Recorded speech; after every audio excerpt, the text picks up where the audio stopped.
How to make hummus from scratch. I get chickpeas, I wash it and I soak it in water for 12 hours and then I boil it for 2 hours with a small teaspoon of baking soda.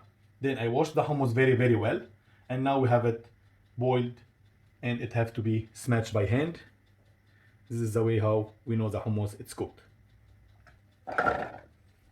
3 cups of boiled chickpeas, 1 teaspoon salt,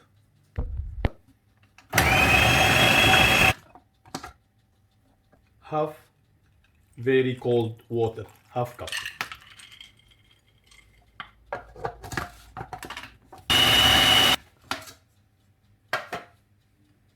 Three cup of chickpeas, we need half cup of tahina.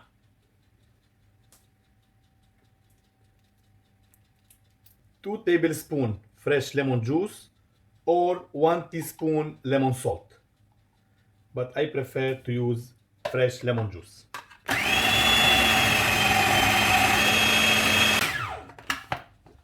Is ready.